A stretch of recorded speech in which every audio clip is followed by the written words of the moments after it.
हरे कृष्ण माता जी।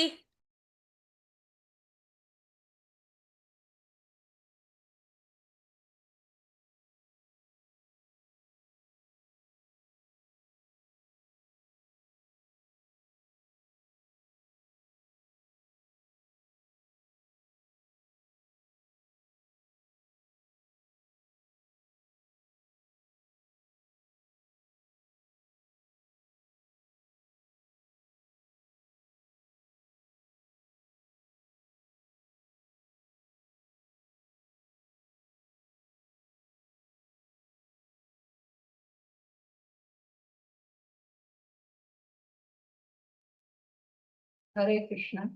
భక్తులందరికీ ప్రణామాలు. హరే కృష్ణ. స్వాగతం సుస్వాగతం. రాధా గోవిందాలయం భక్తులందరికీ కూడా సుస్వాగతం. ఈరోజు మనం 9వ అధ్యాయం చెప్పుకోబోతున్నాము. 9వ అధ్యాయంలో గుహ్యతమ జ్ఞానం గురించి చెప్పుకోబోతున్నాం. ఫస్ట్ మంగళాచరణం చేసుకుని తర్వాత అధ్యాయం స్టార్ట్ చేద్దాం. ఓం అజ్ఞానతిమిరాంధస్య జ్ఞానాంజనశలాకయా చక్షురున్మిలితం యేన తస్మై శ్రీ గురవే నమః.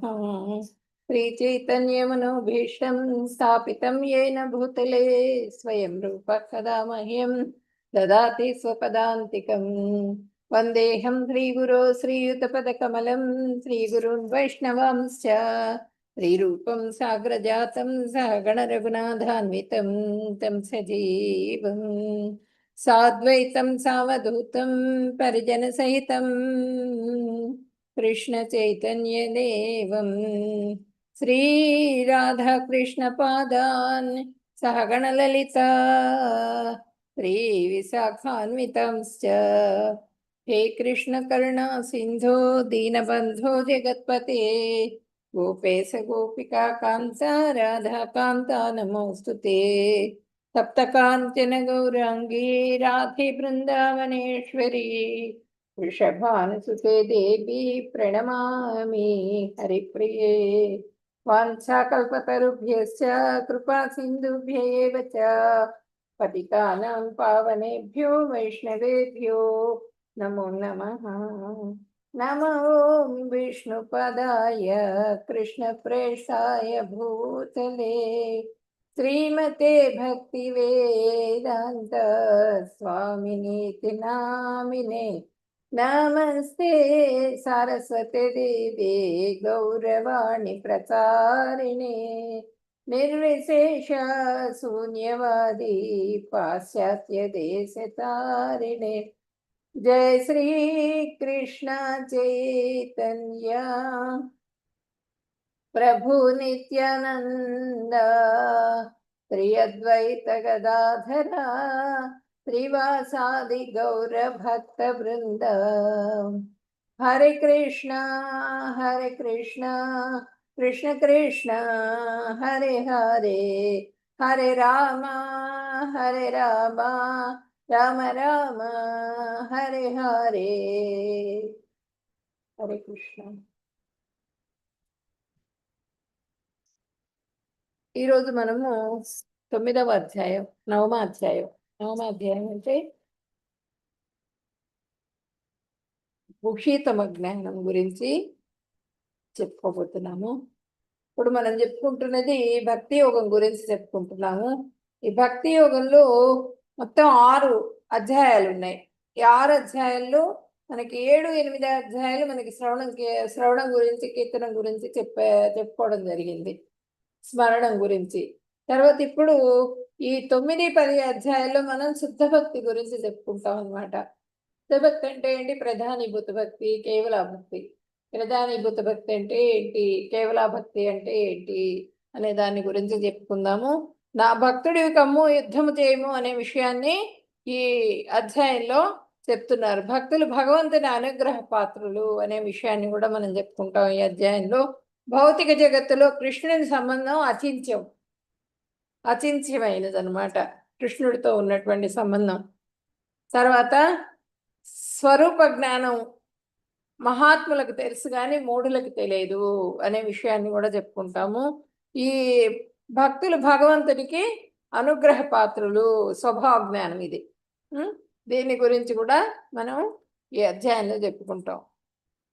మూఢులు నా స్వరూపాన్ని తెలుసుకోలేరు అని చెప్పి భగవంతుడు చెప్తారు. మూఢులకి ఆ భగవంతుడు అంటే ఏంటి అన్నది తెలియదు. మహాత్ములు నా స్వరూపాన్ని తెలుసుకొని నన్ను ప్రేమించడం మొదలు పెడతారు. ఆయన ఏంటి అన్నది తెలుసుకొని మహాత్ములు ఆ భగవంతుడిదే లోకంగా వాళ్ళు, ఆయన ఆనందమే వాళ్ళ ఆనందంగా జీవిస్తారనమాట. మధ్యస్థులేమో నన్ను ఏకీభావంతోనూ భిన్న రూపునిగాను, అహంగ్రహోపాసకులు, ప్రతీకోపాసకులు, విశ్వరూపునిగాను పూజిస్తారు. విశ్వరూపోపాసకులు అంటే ఏకీభావంతోనూ భిన్న రూపునిగాను అహంగ్రహోపాసకులు పూజిస్తారు. తర్వాత ప్రతీకోపాసకులేమో విశ్వరూపునిగా, ప్రతీకోపాసకులేమో విశ్వరూపునిగా అహంగ్రహోపాసకులు పూజిస్తారు. విశ్వరూపుడిగానేమో విశ్వరూపోపాసకులు పూజిస్తారు. భిన్న రూపుడిగానేమో అహంగ్రహోపాసకులు అంటే భిన్న రూపాలతో. ఇప్పుడు అన్నీ నేనే, ఆ దేవతలు నేనే, దేవతల రూపంతో పూజిస్తుంటారు. అన్ని దేవతల్ని కూడా పూజిస్తూ ఉంటారు. చెట్లను పూజిస్తూ ఉంటారు, పుట్టల్ని పూజిస్తూ ఉంటారు.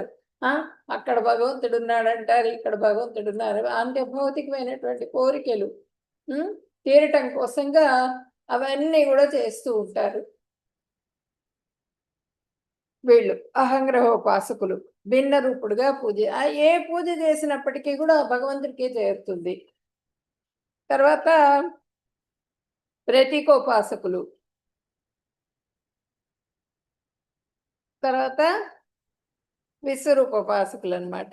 దేవతారాధకులు అవిధిపూర్వకంగా నన్ను పూజ చేస్తూ ఉంటారు. ఒక పద్ధతి ఉండదు వాళ్ళకి, దేవతారాధకులకి.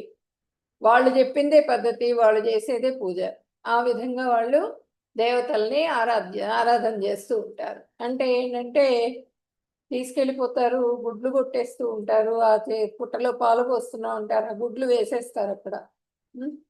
ఆ కోడి గుడ్లు అంతా కూడా బలులు ఇస్తూ ఉంటారు, అమ్మవారికి నివేదనలు చేస్తూ ఉంటారు. ఇవన్నీ కూడా చేస్తూ ఉంటారు. చెట్ల దగ్గర వాటి దగ్గర కూడా పూజలు చేస్తూ ఉంటారు. ఎవరైనా కొంచెం ఈ వీళ్ళు ఉంటారు కదా మహంకాళి అని, ఆ కాళి ఏదో ఇది చేయగానే వాళ్ళని ప్రశ్నలు అడుగుతూ ఉంటారు. వాళ్ళని ప్రశ్నలు అడిగి వాళ్ళే దేవతలు దేవుళ్ళుగా పూజ చేస్తూ ఉంటారు. ఇలాంటివన్నీ కూడా చేస్తూ ఉంటారు. అవిధిపూర్వకం ఇదంతా కూడా అవిధిపూర్వకంగా పూజ చేస్తూ ఉంటారు. జ్ఞానం అంటే ఏంటి అనేది మనం తెలుసుకోవాలి. ఇప్పుడు ఈ అధ్యాయంలో మనము ఓం శ్రీ పరమాత్మనే నమః.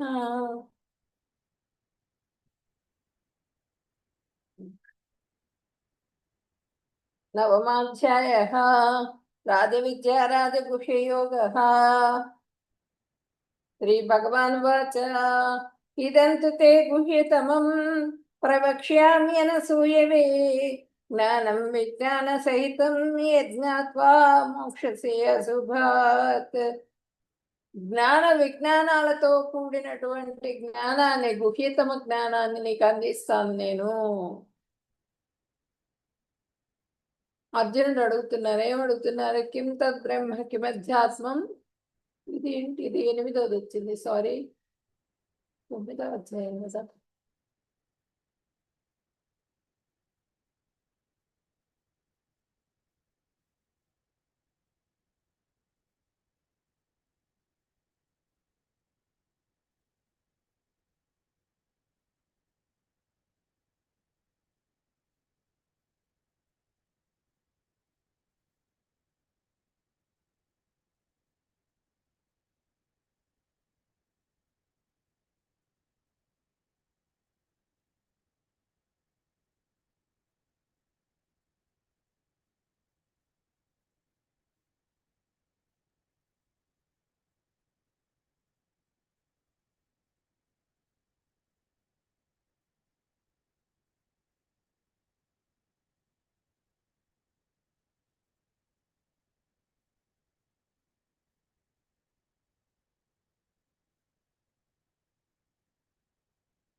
పరమ గుహ్య జ్ఞానం, రాజవిద్య రాజగుహ్య యోగం.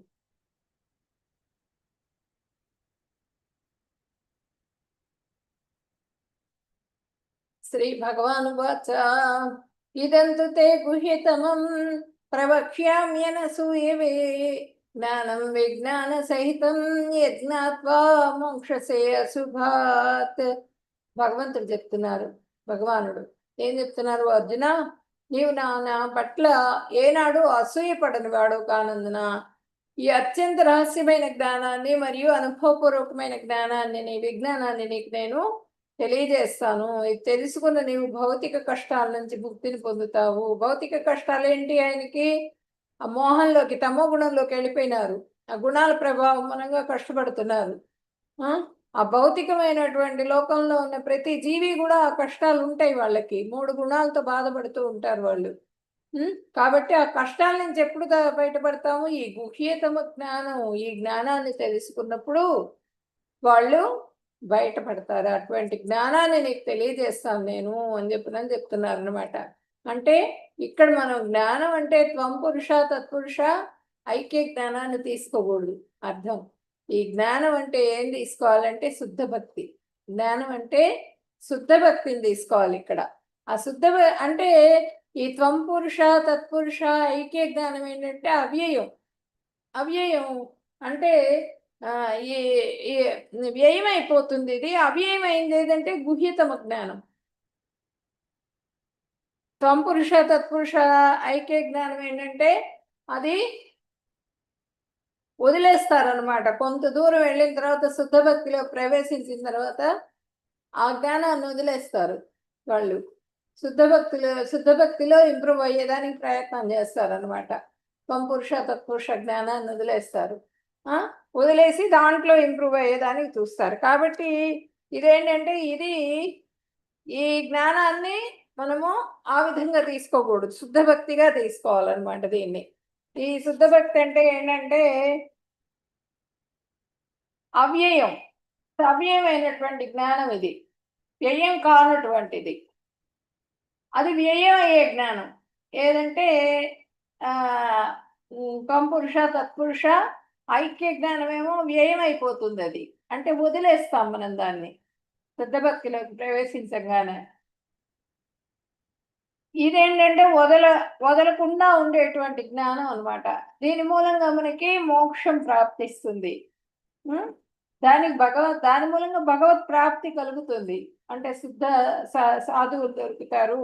మళ్ళా భగవంతుడి కృప ఎలా పొందాలి అనే దాని మీద శాస్త్రాధ్యయనం అవన్నీ కూడా చేస్తూ ఉంటాం అన్నమాట మనం.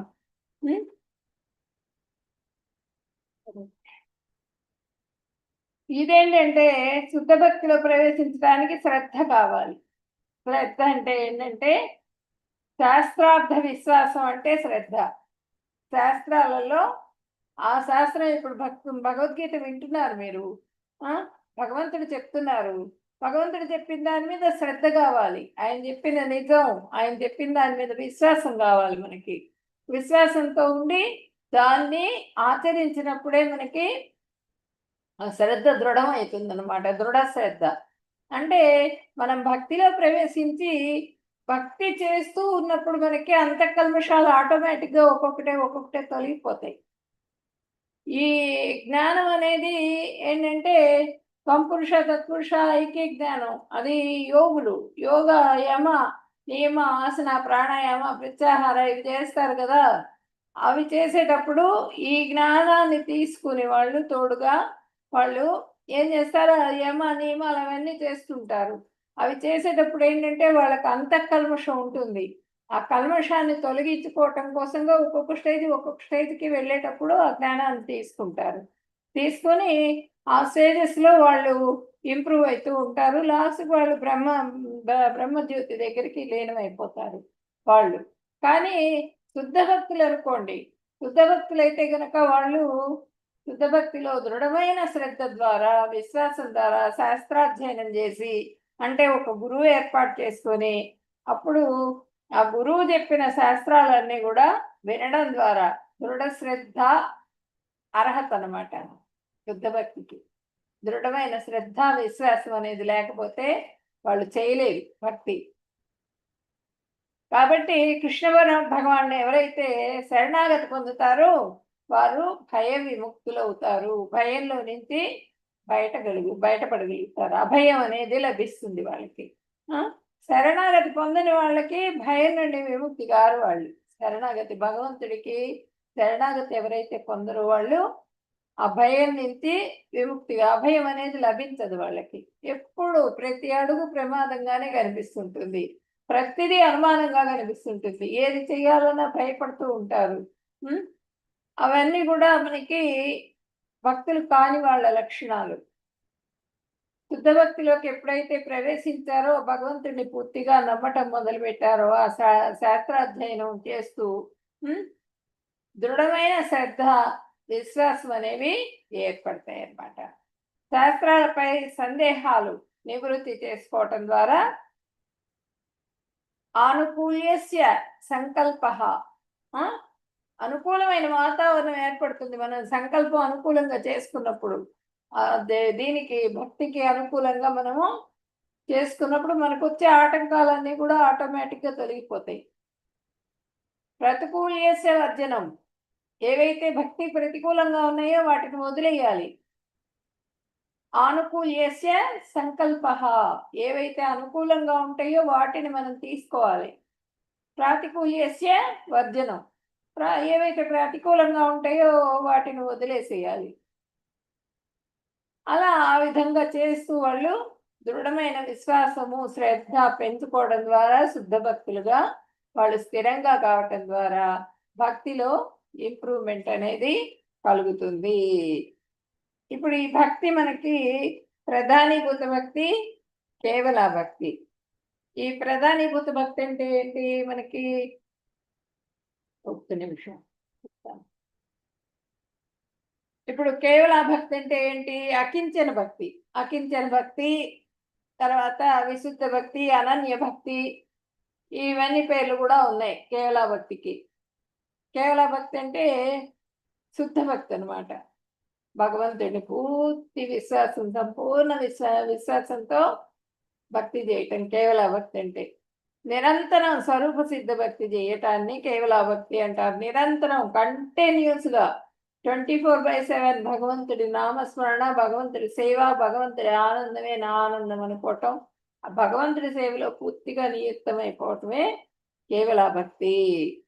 ప్రధానీభూత భక్తి అంటే కర్మ కానీ లేదా జ్ఞానం కానీ యోగం కానీ భక్తికి తోడుగా ఉండటం ప్రధానీభూత భక్తి అంటే. కర్మ మిశ్రమ భక్తి, జ్ఞాన మిశ్రమ భక్తి, యోగ మిశ్రమ భక్తి. కర్మ మిశ్రమ భక్తి అంటే నిష్కామ కర్మయోగాన్ని ఆచరిస్తూ ఉంటారు వాళ్ళు. నిష్కామ కర్మయోగాన్ని ఆచరిస్తూ ఒక గృహస్థుగా ఉండి వాళ్ళు భక్తి చేస్తూ ఉంటారు అన్నమాట. దాన్ని ప్రధానీభూత భక్తి. భక్తి కొంచెం ఉంటుంది, కర్మ ఎక్కువ ఉంటుంది, భక్తి కొంచెంగా ఉంటుంది. కొంచెంగా చేస్తుంటారు. ఒక 24 hours టైంలో మనం ఒక 10 నిమిషాలు దేవుడి దగ్గర అట్లా నిలబడి దండం పెట్టుకుని అట్లా పూజ చేసుకుని వెళ్ళిపోతూ ఉంటారు అనమాట. అది ప్రధానీభూత భక్తులు వాళ్ళు, కర్మ మిశ్రమ భక్తులు. అట్లాగే జ్ఞాన మిశ్రమ భక్తులు. జ్ఞాన మిశ్రమ భక్తులు అంటే ఈ యోగులు యమ, నియమ, ఆసన, ప్రాణాయామ ఇవన్నీ చేస్తూ ఉంటారు కదా. వాళ్ళు కూడా అంతే. పరమాత్మ స్టేజ్కి వెళ్ళిన తర్వాత పరమాత్మను కూడా వదిలేసేసి ఆ నిర్వికార బ్రహ్మాన్ని, నిరాకార బ్రహ్మాన్ని వాళ్ళు ధ్యానించడం మొదలు పెడతారు. నిరాకారాన్ని ధ్యానించడం మొదలుపెట్టి ఆ సమాధి స్థితికి చేరుకుంటారు. అది జ్ఞానం. జ్ఞానం ఎక్కువగా జ్ఞానాన్ని తీసుకుంటారు, కొంచెంగా భక్తి తీసుకుంటారు. దాన్ని జ్ఞాన మిశ్రమ భక్తి అంటారు. యోగ మిశ్రమ భక్తి, యోగి ధ్యానంలో కూర్చుంటాడు. ధ్యానంలో కూర్చుని యోగ మిశ్రమ భక్తులు ఆ ధ్యానం చేస్తూ ఉంటాడనమాట. ఆ ధ్యానం చేస్తూ ఉండి ఆ యోగంలో సిద్ధించడం కోసంగా ప్రయత్నం చేస్తూ ఉంటాడు. అది కొంత ఆ సిద్ధి పొందే సమయానికి అంతఃకల్మషాలని తొలగించుకోవడం ఇవన్నీ కూడా ఉంటాయి దీంట్లో స్టేజెస్. భక్తి శుద్ధ భక్తిలో అవన్నీ ఉండవు ఏవి స్టేజెస్. భక్తుడుగా మారినప్పుడు ఆటోమేటిక్గా వాళ్ళకి ముందుకి దారి కనిపిస్తూనే ఉంటుంది. వీళ్ళు దారులు వెతుక్కోవాల్సిన అవసరం లేదు. లైన్గా ఒకదాని బడొకటి వాళ్ళకి అంత కల్మషం అంతా శుద్ధి అయిపోతూ ఉంటుంది. అంతఃకల్మషాలు ఉన్నప్పటికీ కూడా వాళ్ళు శుద్ధభక్తులుగా మారి ఆ శుద్ధభక్తులుగా భక్తి చేస్తూ ఉన్నప్పుడు, భగవంతుడికి సేవ చేస్తూ ఉన్నప్పుడు ఆటోమేటిక్గా మనలో ఉన్నటువంటి దోషరహితమైనటువంటి హృదయం అంతా కూడా కలుషితం అంతా దూరం అయిపోతుంది. దూరం అయిపోయి పూర్తిగా వాళ్ళు ఆ భగవత్ ప్రాప్తి కలిగి భగవంతుడి దగ్గరికి లీనమవుతారన్నమాట. అది ఇప్పుడు ఆ విధంగా స్వరూప సిద్ధ భక్తి. స్వరూప సిద్ధ భక్తి అంటే శ్రవణం, కీర్తనం, స్మరణం, నవవిధ భక్తి కూడా చేయటం, నిరంతరం ఆచరించటం. దీన్ని స్వరూప సిద్ధి భక్తి అంటారు. రూప గోస్వామి చెప్పిన 64 విధాలు ఈ స్వరూప సిద్ధ భక్తి.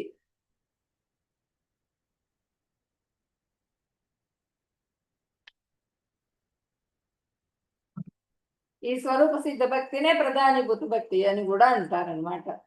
ఇప్పుడు చెప్పాను కదా, కర్మ మిశ్రమ భక్తి, జ్ఞాన మిశ్రమ భక్తి, యోగ మిశ్రమ భక్తి. కర్మ మిశ్రమ భక్తి అంటే 90% కర్మలు చేస్తారు, భక్తి ఒక 10% చేస్తారు. జ్ఞాన మిశ్రమం అంటే కూడా అంతే, 90% జ్ఞానం పొందేందుకు ప్రయత్నం చేస్తారు, 10% భక్తి చేస్తారు. తర్వాత యోగ మిశ్రమ భక్తి, యోగా మొత్తం కూడా 10% భక్తి, యోగ మిశ్రమ భక్తులు. వీళ్ళందరూ ఈ ముగ్గురు కూడా ప్రధానీభూత భక్తి కిందికి వస్తారు. కేవల భక్తి అంటే అకించన భక్తి, కంటిన్యూస్గా భక్తి చేయటం, అది కేవల భక్తి. ఇప్పుడు దీనికి 2వ శ్లోకంలో ఏం చేస్తున్నారో చూద్దాం. నేను అటువంటి జ్ఞానాన్ని నీకు ఇస్తాను, నష్టపోనటువంటి అవ్యయమైనటువంటి జ్ఞానాన్ని. ఇక్కడ చూడండి, ప్రవక్ష్యామి అనసూయవే, నీకు అసూయ అనేది లేదు కాబట్టి జ్ఞానం విజ్ఞాన సహితం యజ్ఞాత్వా మోక్షసే అశుభాత్. ఈ అశుభాలన్నింటి నుంచి కూడా బయటపడి నువ్వు మోక్షాన్ని పొందేటువంటి జ్ఞానాన్ని నీకు నేను అందజేస్తాను. భౌతిక కష్టాల నుంచి నీకు విముక్తి కలుగుతుంది. గుప్త జ్ఞానం యొక్క దశలు అనమాట. రహస్యమైనది, అతి రహస్యమైనది, అత్యంత రహస్యమైనది శుద్ధ భక్తియుత సేవ మరియు కృష్ణుని ప్రతిస్పందనము. ఇప్పుడు ఇక్కడ దేవహూతి, ఇక్కడేమో కపిలుడు, కర్దముడు, దేవహూతి ఇద్దరు కూడా భార్యాభర్తలు. ఆమెకి ఫస్ట్లో అంతా కూడా ఆడపిల్లలు పుడతారు. నాకు మగపిల్లవాడు కావాలని చెప్పి నన్ను అడుగుతుంది భర్తని. కావాలని అడిగి కపిలుండి కంటుంది. కన్న తర్వాత ఆయన ఏం చేస్తారు, పిల్లవాడు పుట్టాడు కాబట్టి ఆ పిల్లవాడి రక్షణలో నువ్వు ఉండని చెప్పినాని ఆయన వెళ్ళిపోతారు. మళ్ళీ తపస్సు చేసుకోవడానికి వెళ్ళిపోతారు. కర్దముడు వెళ్ళిపోయేటప్పటికీ ఆమెకి దుఃఖం కలుగుతుంది. ఆ దుఃఖంలో నుంచి విముక్తి పొందింపజేసి ఈయన ఆ భగవంతుడి గురించి పూర్తిగా తెలియజేసి ఆయనకి భగవంతుడు అంటే ఏంటి, భగవంతుడిని ఏ విధంగా పొందాలి అనేటువంటి జ్ఞానాన్ని శుద్ధ భక్తిలోకి తీసుకొని వచ్చి ఆమెకు ఆ జ్ఞానాన్ని ప్రసాదించడం ద్వారా ఆమెని ఆ భగవంతుడి దగ్గర ముక్తిని పొందేట్టుగా చేస్తాడనమాట ఈయన కపిల భగవాన్. రాజవిద్య రాజగుహ్యం పవిత్రం ఇదముత్తమం ప్రత్యక్షావగమం ధన్యం సుఖం కర్తుమవ్యయం. ఈ జ్ఞానం విద్యలలో రాదు, రహస్యాలలో రహస్యం వంటిది, అన్నింటిలో అత్యంత రహస్యమైనది. ఇది పరమ పవిత్రమైన జ్ఞానం. ఇది ఆత్మ యొక్క ప్రత్యక్ష అనుభూతి, స్పష్టమైనది, అవగాహన ద్వారా ఇస్తుంది. కాబట్టి ఇది ధర్మం యొక్క పరిపూర్ణత, ఇది నిత్యమైన. రాజులందరిలోకి కూడా రాజు లాంటిది ఇది. ఏదంటే రాజవిద్య. రాజవిద్య అంటే శుద్ధ భక్తి. రాజులన్నింటిలోకి రాజు ఎవరంటే శుద్ధ భక్తి.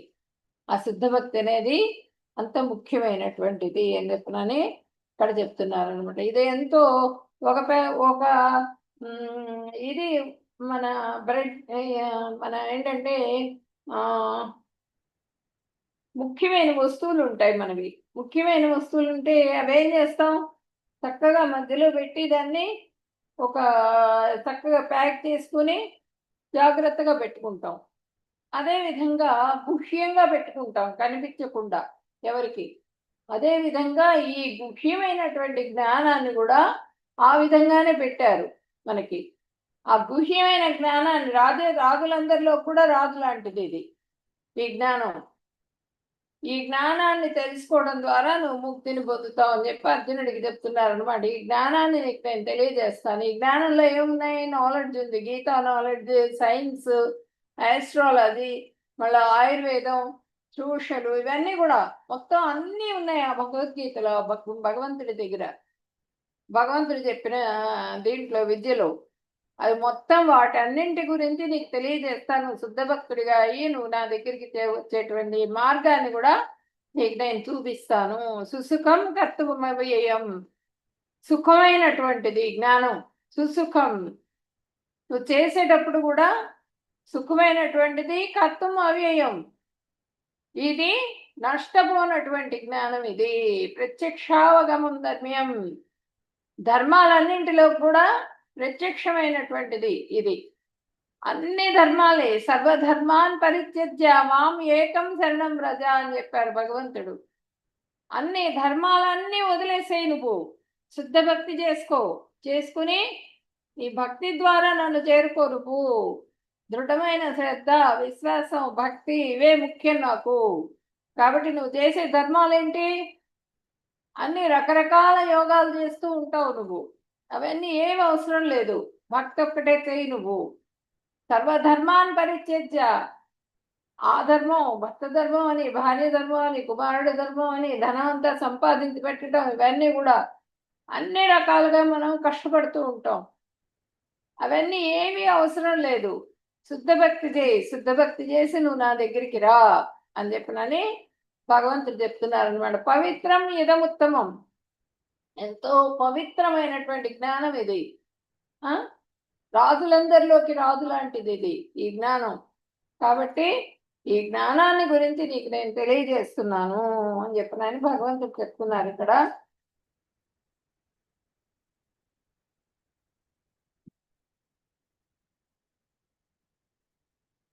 అంటే భక్తిలోకి ప్రవేశించినప్పుడు శుద్ధ భక్తి చేస్తూ ఉంటే ఆటోమేటిక్గా మనకి ప్రతిబంధకాలు ఏమైనా ఉంటే, అనర్థాలు, అవన్నీ ఆటోమేటిక్గా తొలగిపోతాయి అన్నమాట. అవి తొలగిపోయి పూర్తిగా మనకి శుభాలు కలుగుతూ ఉంటాయి. మంగళప్రదమైన పనులే చేస్తూ ఉంటాం. అవి చేయటం ద్వారా భగవంతుడికి ఆనందం కలుగుతుంది. ఆ ఆనందం ద్వారా మనం భగవత్ ప్రాప్తి కలుగుతుంది, భగవంతుడి దగ్గరికి చేరుకోగలుగుతాం. మనం ఈ రాజగుహ్యాన్ని తెలుసుకో నువ్వు, దీని గురించి నేను నీకు చెప్తున్నాను అంటున్నారు. ఇది చాలా తేలికైంది, తేలిగ్గా ఉపయోగించుకోగలిగినది రాజవిద్య, రాజుల వంటి జ్ఞానం. రాజగుహ్యం అత్యంత గుహ్యమైన రహస్యాలన్నింటిలో రహస్యమైనది. పవిత్రం, శుద్ధ జ్ఞానం, ఉత్తమం, దివ్యమైనది. ప్రత్యక్షావగమం ధర్మ్యం, ధర్మం యొక్క పరిపూర్ణత. సుసుఖం, చాలా ఉల్లాసంగా ఉంటుంది ఈ జ్ఞానాన్ని ఫాలో అయితే, శుద్ధ భక్తిని ఫాలో అయితే. అవ్యయం, నశింపనిది, ఎల్లప్పుడూ ఉండేది, నశింపనటువంటి జ్ఞానం ఇది. అశ్రద్ధధాన పురుష ధర్మస్యాస్య పరంతప అప్రాప్య మాం నివర్తంతే మృత్యు సంసారవత్మని. ఓ శత్రువులను జయించేవాడు అర్జున, ఈ ధర్మం యందు విశ్వాసం లేని జనులను పొందజాలరు. అందువలన వారు పదే పదే జనన మరణ చక్రంలో ఈ లోకానికి తిరిగి వస్తూ ఉంటారు. ఈ ధర్మం, ఈ గుహ్య జ్ఞానం మీద, శుద్ధ భక్తి మీద విశ్వాసం లేక, శ్రద్ధ విశ్వాసం ముఖ్యం. అవి ఒక గురువు ద్వారా, పరంపర ద్వారా వచ్చినటువంటి సాధువు ద్వారా, గురువు ద్వారా మనము ఆ శాస్త్రాధ్యయనం చేయాలి. దాని మీద విశ్వాసము, దృఢమైన విశ్వాసం కలిగి ఉండాలి. ఆ విశ్వాసం లేనందువల్ల మృత్యు సంసార వర్త్మని, మరణ చక్రంలో పడిపోతూ ఉంటారు వాళ్ళు. ఆ జైంట్ వీల్ ఎక్కుతూ ఉంటారు, దిగుతూ ఉంటారు, రకరకాల దేహాలు తీసుకుంటూ ఉంటారు. ఇంకా ఇక్కడే తిరుగుతూ ఉంటారు. ఈ భూలోకంలోనే, భౌతిక లోకంలోనే వాళ్ళు జన్మలు తీసుకుంటూ ఇక్కడే ఉండిపోతారు. If we are not serious in school we remain in the same class. ఒకే క్లాస్లో ఉండిపోతాం. మనం సీరియస్గా మనం టీచర్ చెప్పింది విని జాగ్రత్తగా చదువుకొని మనము ఎగ్జామ్స్ రాసి ఉత్తీర్ణులయ్యి మంచి మార్కులు తెచ్చుకొని నెక్స్ట్ క్లాస్కి వెళ్ళాలి. కానీ చదవలా, టీచర్ చెప్పింది, టీచర్ మీద శ్రద్ధ లేదు, లేనప్పుడు అదే క్లాస్లో ఉంటారు. అదేవిధంగా if you are not serious in devotion we remain in the same cycle of birth and death. ఇక్కడే మనం ఆ డివోషన్ సర్వీస్ మీద ధ్యాస పెట్టకపోతే, శుద్ధ భక్తి కనుక చేయనప్పుడు మనం ఇదే జన్మలు మళ్ళీ మళ్ళీ మళ్ళీ మళ్ళీ జన్మల్లో తీసుకుంటూ చనిపోతూ ఉంటాం, మళ్ళీ పుడుతూ ఉంటాం. బర్త్ అండ్ డెత్ ఇక్కడే ఉండిపోతాం. మయా తతమిదం సర్వం జగదవ్యక్తమూర్తినా మత్సాని సర్వభూతాని నాచాహం తేష్వస్థితః. ఈ సమస్త విశ్వము నా అవ్యక్త స్వరూపముచే వ్యాపింపబడి ఉన్నది. సమస్త ప్రాణులు నా యందే స్థితమై ఉన్నాయి, కానీ నేను వాటి యందు స్థితులను కాను. అన్నీ నాలోనే ఉన్నాయి, కానీ నేను మాత్రం వాటిలో స్థితుడిని కాను అని చెప్తున్నారు. అంటే ఇక్కడ మనకి విష్ణువు 3 రూపాలుగా వచ్చారు. మహావిష్ణువు, లేదంటే కారణోదక సాయి విష్ణువు, గర్భోదక సాయి విష్ణువు, క్షీరోదక సాయి విష్ణువు. ఆ కారణోదక సాయి విష్ణువు ఏంటంటే ఆయన దృష్టిపాతం చేసినప్పుడు అక్కడ ప్రకృతి వైపు తిరిగి దృష్టిపాతం చేస్తారు. దృష్టిపాతం అంటే ఆ దృష్టి పెడతారు ఆ ప్రకృతి మీద. దృష్టి పెట్టినప్పుడు 23 మూలకాలతో కూడినటువంటి ఒక పిండం ఏర్పడుతుంది. ఆ పిండాన్ని ప్రవేశపెడతారనమాట. ఈ మొత్తం కూడా ఈ జీవరాశులు జీవాత్మలన్నీ కూడా ఇక్కడ ఈ గర్భోదక సాయి విష్ణువు ఉంటారు కదా. ఈ గర్భోదక సాయి విష్ణువు ఈయన శరీరం నుంచి శ్వేత జలం వస్తుంది. ప్రతి విశ్వంలో కూడా ఈయనని ప్రవేశపెట్టబడతారు. ఈ గర్భోదక సాయి విష్ణువు ప్రవేశపెట్టబడి ఈయన శరీరం నుంచి వచ్చేటటువంటి శ్వేత జలం ద్వారా ఒక సముద్రం ఏర్పడుతుంది, కారణాన్నం సముద్రం. ఈ కారణాన్నం సముద్రంలో ఆయన పడుకుంటారు. ఆ జలంలో ఈ అనంత శయనం మీద పడుకుంటారు. పడుకున్నప్పుడు ఇలా ఆయన గుడ్డులో నుంచి, గర్భంలో నుంచి ఒక తామర తూడు బయలుదేరుతుంది. తామర తూడు బయలుదేరి ఇక్కడ దాకా వచ్చిన తర్వాత ఈ నాళం దగ్గర ఇక్కడ విరాట్ స్వరూపుడు, సూక్ష్మ రూపం స్థూల రూపంతో విరాట్ స్వరూపుడు ఏర్పడతారు ఇక్కడ. ఆ విరాట్ స్వరూపుడు ఏర్పడిన తర్వాత పైకి వచ్చిన తర్వాత ఇక్కడ కమలం వస్తుంది. ఆ కమలంలో బ్రహ్మదేవుడు వస్తారు. ఈ ఈ మొత్తం తోడులో 14 లోకాలు కూడా ఉంటాయి అన్నమాట. ఈ తామర తోడులో 14 లోకాలు ఉంటాయి. తర్వాత ఇక్కడ బ్రహ్మగారు వస్తారు. ఆ విరాట్ స్వరూపుడి గర్భంలోకి జీవాత్మలన్నీ కూడా ప్రవేశింపబడతాయి అన్నమాట. జీవాత్మలన్నీ కూడా ప్రవేశింపజేయబడతాయి విరాట్ స్వరూపుడిలో. జీవాత్మలన్నీ ప్రవేశించినప్పుడు ఆ విరాట్ స్వరూపం ఎట్లా ఉంటుందిట, మొత్తం దేవతలు, కిన్నెరులు, కింపురుషులు అందరూ ఉంటారు ఆయన దీని శరీరంలో. ఆ ప్రవేశపెట్టబడినప్పుడు వాళ్ళు చేసే కర్మలన్నీ ఇక్కడ ఈయన పుట్టిన తర్వాత ఈ సృష్టి జరిగింది. ఈయన బ్రహ్మగారి సృష్టి అయిన తర్వాత బ్రహ్మగారు ఏం చేస్తారు, ఆయనకేం అర్థం కాల. ఎక్కడున్నాను నేను, 4 వైపులా చూశారు, చీకటిగా ఉంది, ఏం తెలియట్లా. సరే ఆ నాళంలో నుంచే కిందికి వచ్చారు. ఆ విరాట్ స్వరూపుడి చుట్టూ తిరిగారు. అక్కడి నుంచి కూడా ఏం అర్థం కాలేదు, కిందికి దిగారు. ఇక్కడికి వచ్చారు, ఈ గర్భం దగ్గరికి వచ్చారు. గర్భోదక సాయి బొడ్డు దాకా వచ్చిన తర్వాత అంతా చీకటిగా కనిపించింది ఆయనకి. ఏం కనిపించట్లా, ఖాళీగా చీకటిగా ఉంది. వెంటనే మళ్ళీ పైకొచ్చారు. పైకొచ్చి ఆ పద్మం యొక్క నాభి దగ్గరికి వచ్చారు. నాభి దగ్గరికి వచ్చి ఆ పద్మనాభి దగ్గర కూర్చున్నారు. పద్మనాభి దగ్గర కూర్చున్నారు బ్రహ్మగారు. పద్మనాభుడు అంటే ఈయన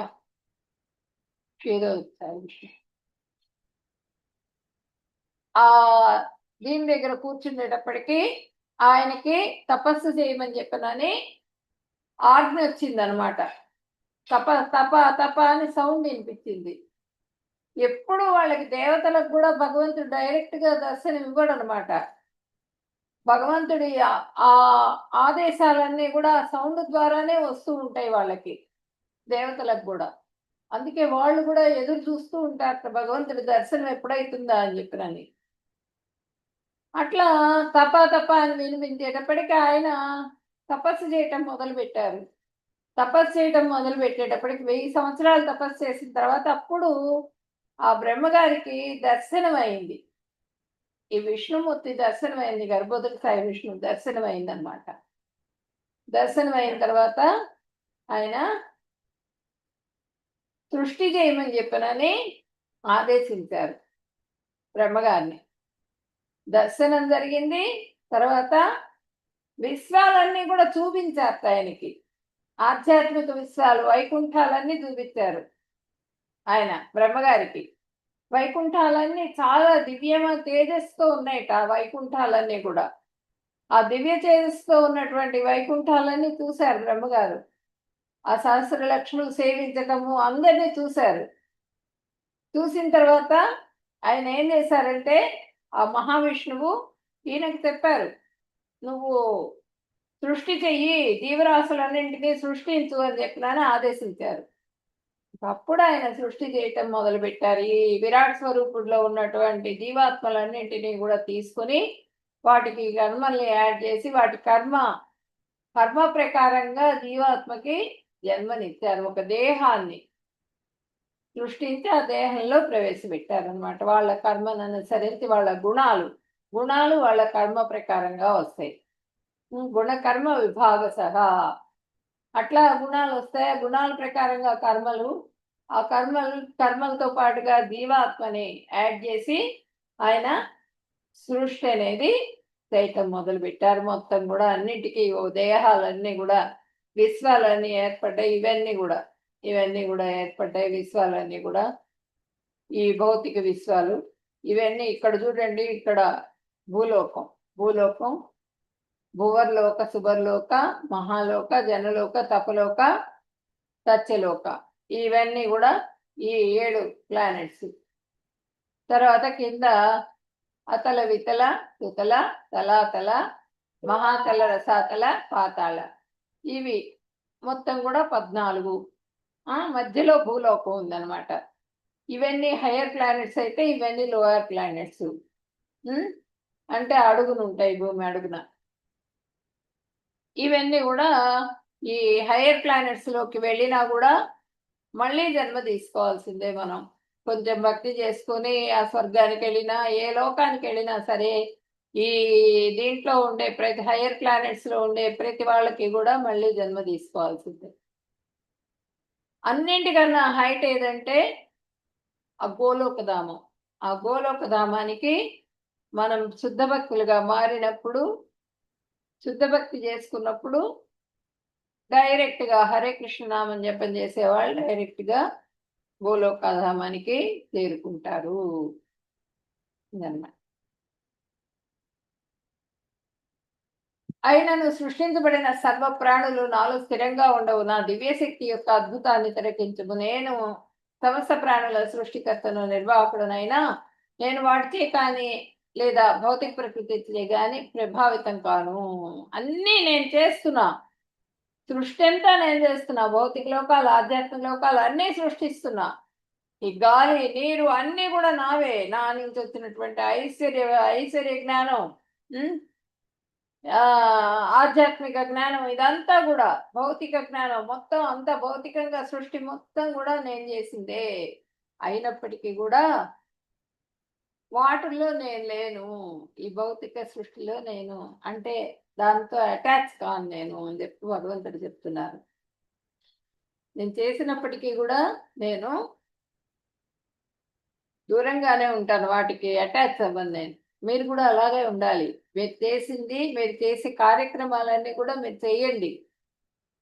ఈ భౌతిక లోకంలో మనం ఏది ఒక దేహాన్ని పోషించుకోవాలన్నా కూడా మనం తెల్లవారు లేస్తే వెళ్ళి ఉద్యోగం చేసుకోవాలి.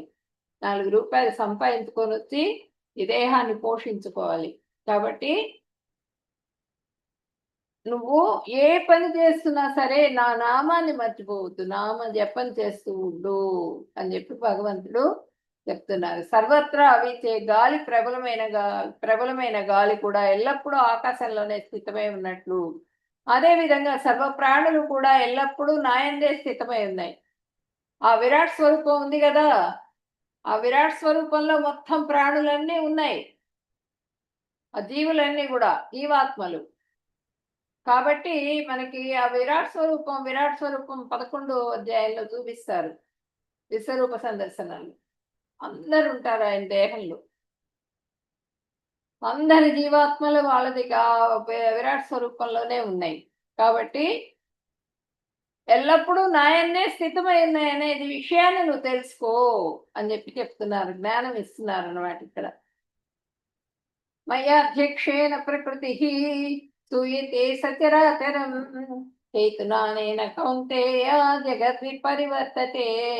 ఓ కుందిపుత్రుడా, నా శక్తులలో ఒకటైన ఈ ప్రకృతి నా దర్శకత్వంలో పనిచేస్తూ అన్ని చరాచర జీవులను ఉత్పత్తి చేస్తున్నది. దాని పాలనలో ఈ జగత్తు మళ్ళీ మళ్ళీ సృష్టించబడుతున్నది.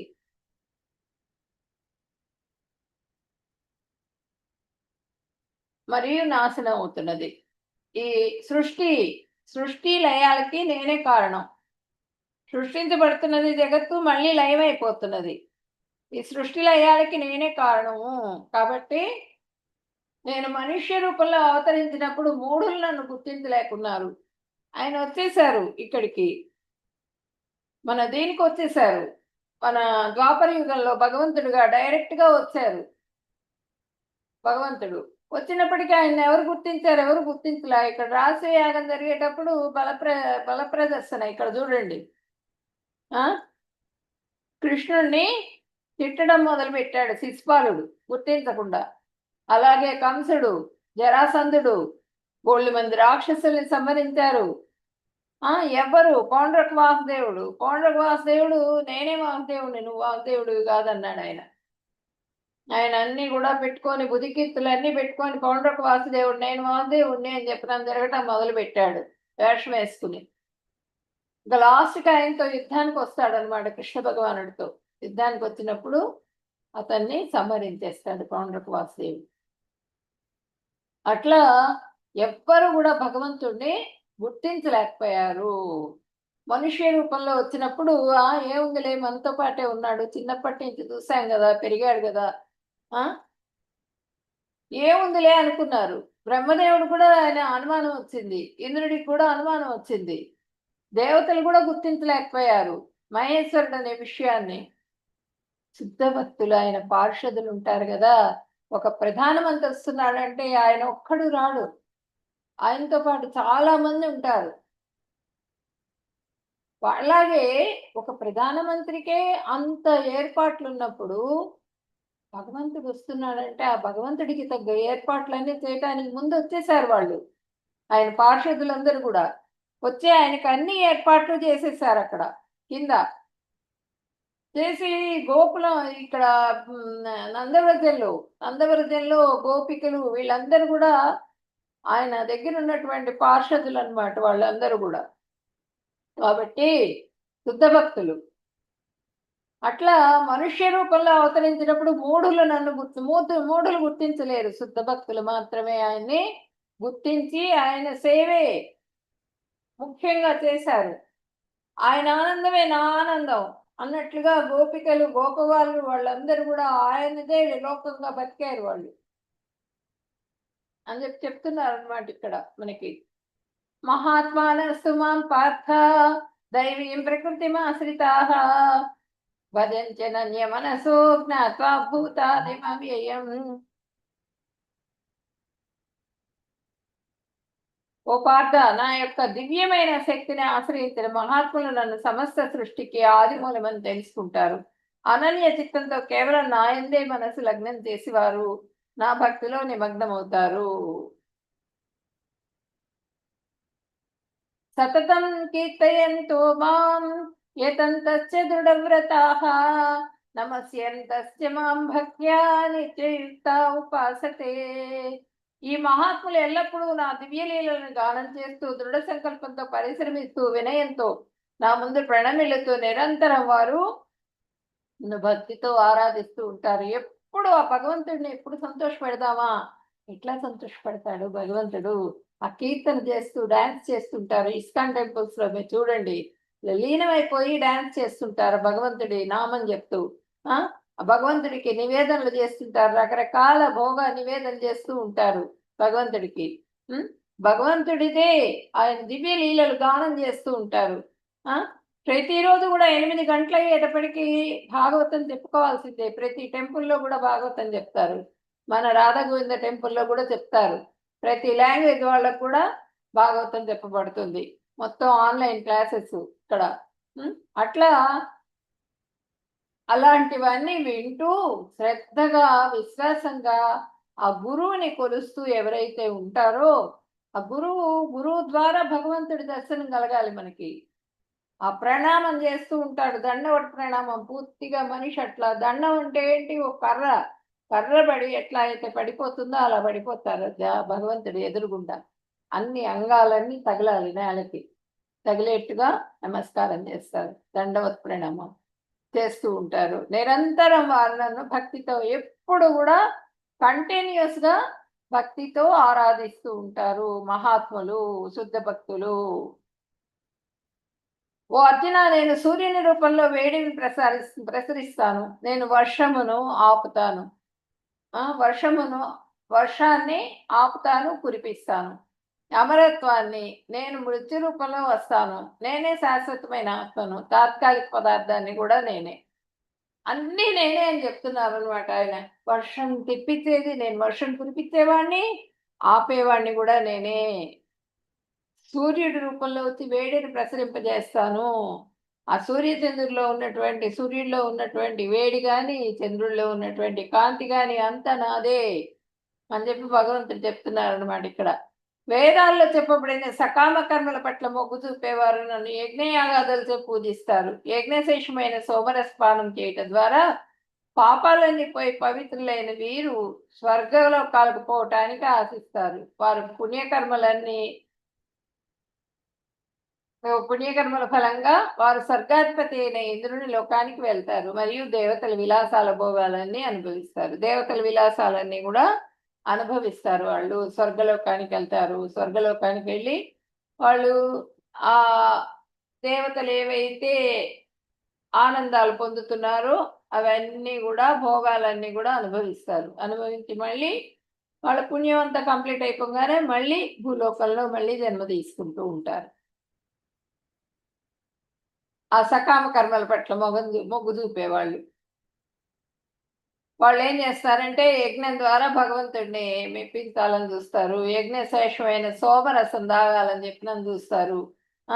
పాపాలన్నీ పోయి పవిత్రులైన వీళ్ళు స్వర్గలోకం దాకా వెళ్ళగలుగుతారు. ఆ స్వర్గానికి వెళ్ళి మళ్ళీ మళ్ళీ జన్మ తీసుకుంటూ ఉంటారు.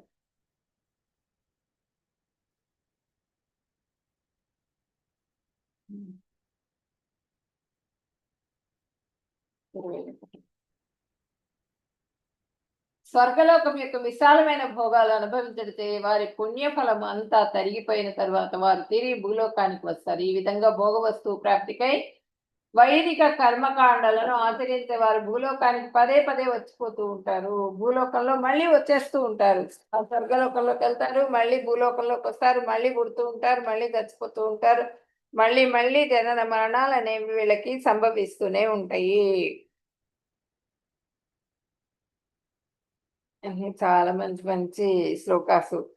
గతిర్భర్త ప్రభు సాక్షి నివాస శరణం సుహృత్ ప్రభవ ప్రళయ స్థానం నిధానం బీజమవ్యయం.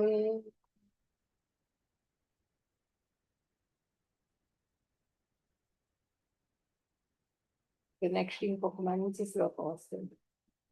అనన్యాస్యంతయంతో మాం ఏ జనా పర్యుపాసతే తేషాం నిత్యాభియుక్తానాం యోగక్షేమం వహామ్యహం.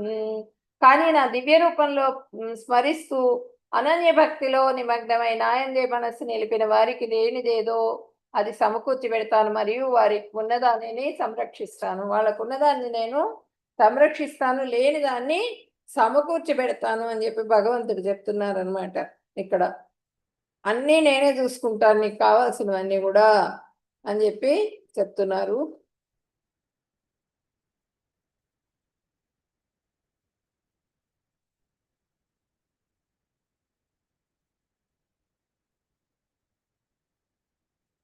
కానీ నా దివ్య రూపాన్నే స్మరిస్తూ అనన్య భక్తిలో నిమగ్నమై నాయందే మనస్సు నిలిపిన వారికి లేనిదేదో అది సమకూర్చి పెడతాను అని చెప్తున్నారనమాట ఇక్కడ. అంటే వాళ్ళకి లేనిది నేను ఇస్తాను, ఉన్నదాన్ని సంరక్షిస్తాను. ఇప్పుడు చూడండి, ఇక్కడ ప్రహ్లాదుడు అనన్య భక్తి చేశారు. ఆయన అనన్య భక్తి చేసినందువల్ల ఆ నారాయణ స్మరణను వదిలిపెట్టలే ఆయన. హిరణ్యకశిపుడు బతిలాడతాడు, నీకు నువ్వు యువరాజురా, నన్ను మొత్తం 3 లోకాల వాళ్ళు నన్ను కొలుస్తున్నారు, నువ్వెక్కడో నారాయణుని కొలుస్తావేమిటి, ఎక్కడున్నాడు నారాయణుడు చూపించమని అడుగుతాడు ఆయన. అప్పుడు ప్రహ్లాదుడు, ఇందుగలడందు లేడని సందేహము వలదు శక్రి సర్వోపగతుండై ఎందెందు వెదకి చూసిన అందందే గలడు దానవ అగ్రణి వింటే అని చెప్తారనమాట. ఓ దానవా, రాక్షసరాజా, అన్ని చోట్ల ఉన్నాడు, ఎక్కడ చూసినా కనిపిస్తున్నాడు భగవంతుడు, ఇక్కడ ఉన్నాడు అక్కడ లేడం లేదు అని చెప్పి పూర్తిగా సర్వాంతర్యామి ఆయన అని చెప్పేటప్పటికీ, అవునా అయితే చూపించి ఇక్కడ ఈ స్తంభంలో చూపించని అడిగారు. అప్పటికే చాలా చాలా బాధలు పెట్టారు ప్రహ్లాదుడిని.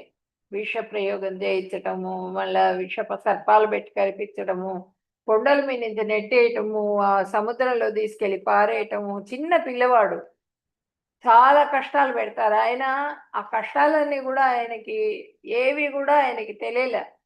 భగవంతుడు అట్లా రక్షించాడు ఆయన్ని. ఎట్లా? నారాయణ నామం, ఆ నారాయణ స్మరణ వదిలిపెట్టల, అట్లా రక్షింపబడ్డాడు ప్రహ్లాదుడు. ఆ స్తంభంలో నుంచి ఈయన నరసింహస్వామి తెరడికి ఆ రూపం, నేను ఇన్ని మృత్యువు రాకుండా ఉండాలని చాలా రకాలుగా కోరుకున్నాను, కానీ ఇదెక్కడి నుంచి వచ్చింది, ఈ రూపం నేను చూడలేదే అని చెప్పినాను. ఆయన విభ్రమ చెందుతాడు. ఆయన ఆ విభ్రమ చెందిన రూపాన్ని, ఆయన విభ్రమ చెందుతూ ఉన్నప్పుడే ఆ నరసింహస్వామి ఏం చేస్తాడంటే ఆయన్ని తీసుకుని ఆయనతో యుద్ధం చేస్తాడు. ఫస్ట్ యుద్ధం చేసిన తర్వాత ఆడుకుంటాడు ఆయన హిరణ్యకశిపుడు భక్తుడు కదా, ఆయనతో ఆడుకుంటాడు కొద్దిసేపు. ఆడుకున్న తర్వాత ఆయన్ని తీసుకుని ఒళ్ళో వేసుకుని నఖాలంటే ఆయుధాలు పెట్టి చంపకూడదు అన్నాడు. అందుకని చెప్పి గోళ్ళతో చీల్చేసేసి సంహరించడం జరిగింది. ఎతో నృసింహ పరతో నృసింహ ఎతు యామితో నృసింహ బహిర్నృసింహ హృదయే నృసింహమాదిం శరణం ప్రపద్యే తవ కర కమలవరే నఖ అద్భుత శృంగ దళిత హిరణ్యకశిపు తను భృంగ కేశవ ద్రూత నరహరి రూప జయ జగదీశ హరే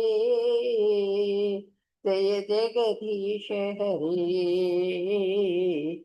జయ జగదీశ హరే. అట్లా ఆ నరసింహస్వామి ఆ నఖాలతో తీర్చేశారు.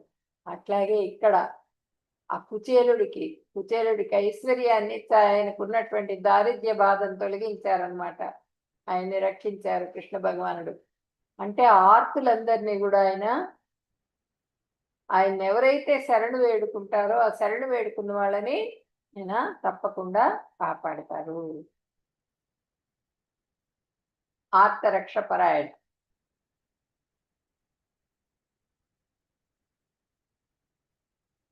యాంతి దేవవ్రత దేవాన్ పితృన్ యాంతి పితృవ్రతాః భూతాని యాంతి భూచేజ్య యాంతి మధ్యాదినోపిమాం.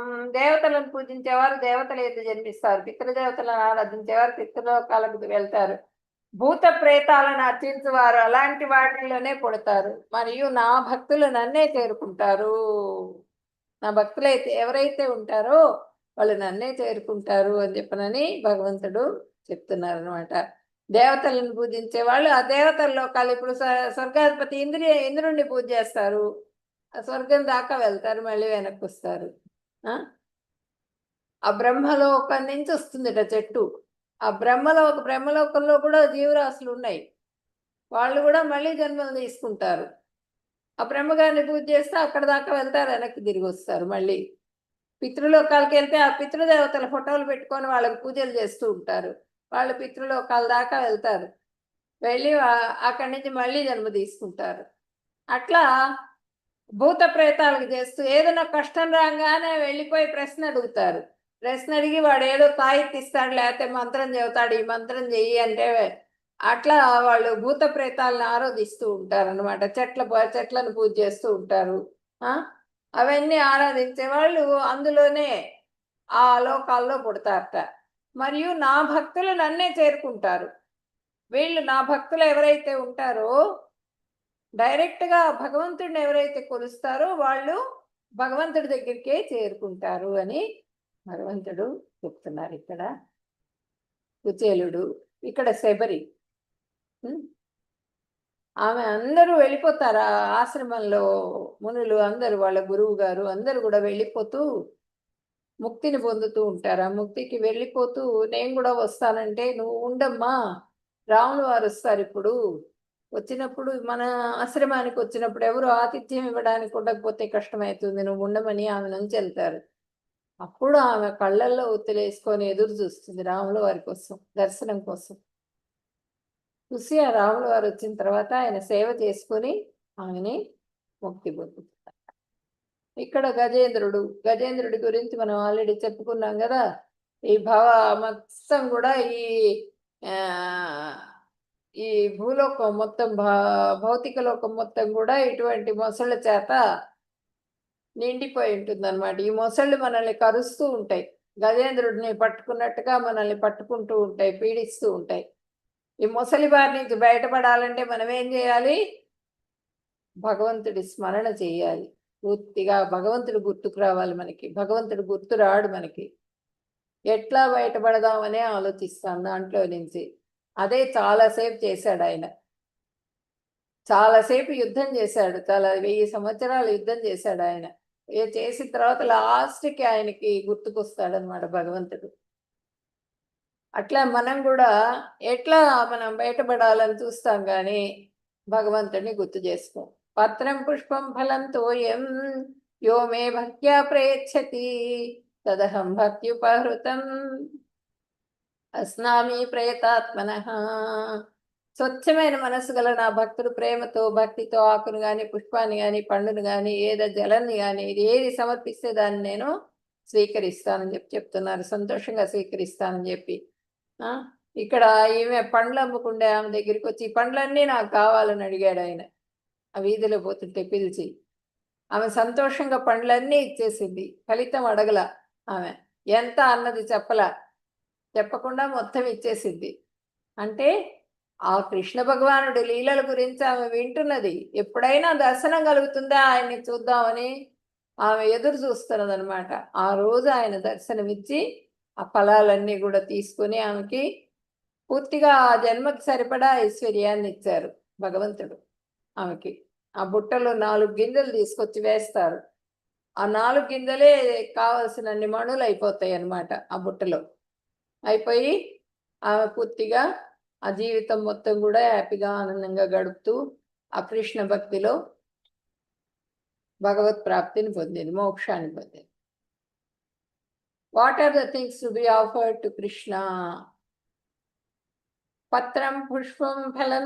పత్రం అంటే తులసి పత్రం, నీళ్ళలో వేసి నైవేద్యం పెట్టాలి. ఇక్కడ ప్రతి నివేదన చేసేటప్పుడు మనము ఏ నివేదన చేస్తున్నా సరే తులసి పత్రం వేయాలి. తులసి పత్రం వేసి నివేదన చేయాలి.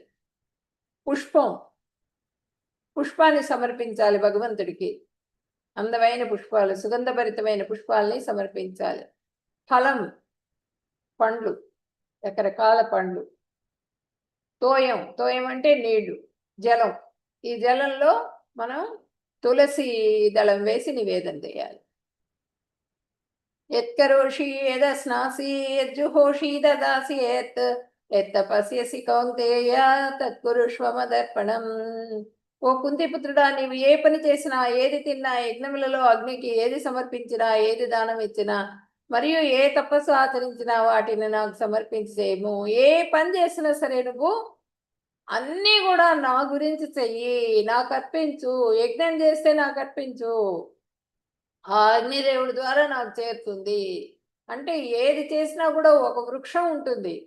ఆ వృక్షానికి మొదట్లో నీళ్లు పోస్తాం మనం, నీళ్ళకి వేరు దగ్గర నీళ్లు పోసినప్పుడు ఆ వేరు వరకే తీసుకొని ఉండిపోదు కదా.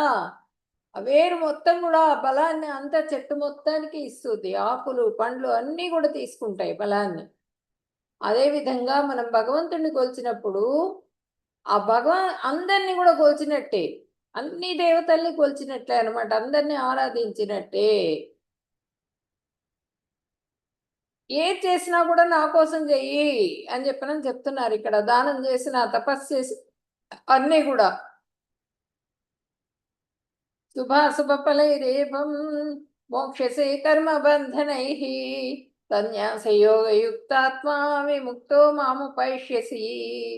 అన్ని పనులను నాకే అర్పితం చేయడం ద్వారా నీవు శుభ అశుభ ఫలితాల బంధముల నుండి విముక్తి చేయబడతావు. సన్యాసము చే మనస్సు నాయందే లగ్నమై నీవు విముక్తుడవై నన్ను చేరుకుంటావు. అది పూర్తిగా విముక్తుడి పోయి నువ్వు బంధాలు, పూర్తిగా మనం కర్మబంధంలో చిక్కుకుపోయి ఉంటాం అన్నమాట. ఆ బంధాలతోనే మనం మళ్ళీ మళ్ళీ జన్మలు తీసుకుంటూ ఉంటాం. ఆ ఫలితాలతో ఆ కర్మల ఫలితాలతో మళ్ళీ ఆ జీవుడు మళ్ళీ ఇంకొక దేహాన్ని తీసుకుంటూ ఉంటారు. ఆ బంధాలన్నింటి నుంచి కూడా విడివడిపోతాం ఎప్పుడు? ఆ భగవంతుడిని శరణు వేడుకున్నప్పుడు, ఆ భగవంతుడి సేవ చేసేటప్పుడు, శుద్ధ భక్తులైనప్పుడు, అప్పుడు వాళ్ళు బంధాలన్నీ కూడా తొలగిపోయి వాళ్ళు ఆ భగవంతుడి ప్రాప్తి కలుగుతుంది, భగవంతుడి దగ్గరికి చేరుకోగలుగుతారు. సమోహం సర్వభూతేషు నమే ద్వేషోస్తి న ప్రియః ఏ భజంతి తుమాం భక్త్యా మైతే తేషు చాప్యహం. నేను ఎవరి పట్ల పక్షపాతం కానీ లేదా విరోధభావం కానీ ఉండదు నాకు. సర్వ ప్రాణుల ఎందు సమత్వ బుద్ధితో ఉంటాను. కానీ ప్రేమతో నన్ను ఆరాధించే భక్తులు నా ఎందే నివసిస్తారు, నేను వారి ఎందు అంటే ఎవరైతే ప్రేమగా ఉంటారో ఆ భక్తులు ఆయనకు దగ్గరగా ఉంటారు. ఎప్పుడు ఆయన పాదాలు సేవ చేస్తూ ఉంటారు, వాళ్ళని చూసుకుంటూ ఉంటారు ఆయన.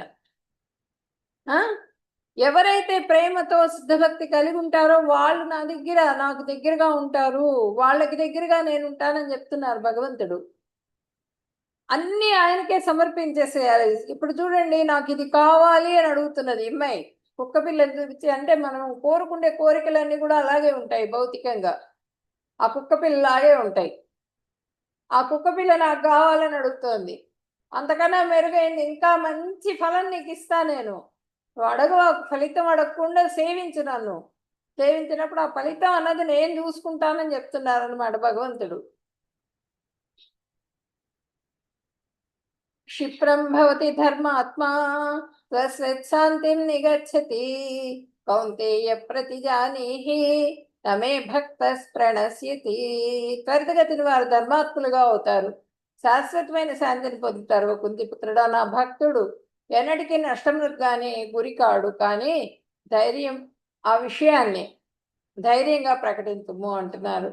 ఇప్పుడు కొంచెం భక్తి చేస్తాం, చేసి చనిపోతాం మనం. ఆ 50%, 51 నుంచి మళ్ళీ స్టార్ట్ అవుతుంది నెక్స్ట్ జన్మ. దాంట్లో నష్టం అనేది ఉండదు. నా భక్తుడు ఎప్పటికీ కూడా నష్టపోడు. ఈ ప్రహ్లాదుడు ఆ తండ్రి రాజ్యం ఇస్తాను, త్రిలోకాధిపత్యం చేస్తాను నీకు, ఎందుకు ఆ నామస్మరణ వదిలేయమన్నాడు. ఆ ఆధిపత్యం నాకు వద్దన్నాడు ప్రహ్లాదుడు. అంత మాత్రాన్ని నష్టపోయాడు ఆయన? నష్టపోలే. ఆ భగవంతుడిని నమ్ముకున్న వాళ్ళకి నష్టం అనేది ఉండదు, శాశ్వతమైన శాంతి లభిస్తుంది అని చెప్పి ఇక్కడ చెప్తున్నారనమాట. మాం హి పార్థ వ్యపాశ్రిత్య ఏ విస్యు పాపయోనయ శ్రియో వైశ్యాస్తదా సూత్రాః ఏపి యాంతి పరాంగతిం. జన్మ జాతి కులము లింగభేదం లేకుండా సమాజం అసహించుకునేవారైనా నన్ను శరణ పొందిన వారంతా పరమపదాన్ని పొందుతారు. అందరూ కూడా పరమపదాన్ని పొందుతారు, జన్మతో సంబంధం లేదు. ఈయన ముస్లిము, హరిదాస్ ఠాకూర్. చాలా కష్టాలు పడతారు నవాబులు. అయినప్పటికీ ఆ కష్టాలన్నీ ఓర్చుకుని ఆయన హరినామ స్మరణను వదిలిపెట్టలే. హరే కృష్ణ నామస్మరణ 192 మాలలు చేసేవాళ్ళట ఆయన. చేస్తూ ఆయన రామదాసును కూడా చూసాం మనం. రామదాసు కూడా ఈ మధ్యలో కదా రామదాసుది ఎంత కష్టాలు, ఆ గోల్కొండ నవాబులు ఎంత కష్టాలు పెడతారు. డైరెక్ట్గా భగవంతుడు వచ్చి ఆ ధనమంతా కూడా వాళ్ళకి నవాబులకి ఇచ్చెళ్తారు, రామదాసుని విడిపిస్తారు. అట్లా ప్రతి ఒక్కళ్ళకి జాతితో లేదు, కులంతో లేదు, లింగభేదం లేదు. మీరాబాయి లింగభేదం లేదు.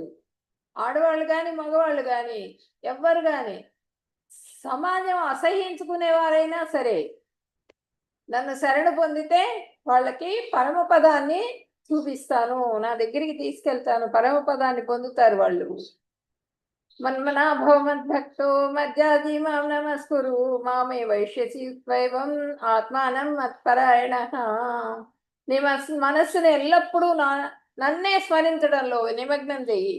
నా పట్ల భక్తితో ఉండు, నన్ను ఆరాధించు, మరియు నాకు ప్రణామాలు అర్పించు. పూర్తిగా నాయందే లగ్నం చేసిన పిదప నీవు తప్పకుండా నన్ను చేరుకుంటావు.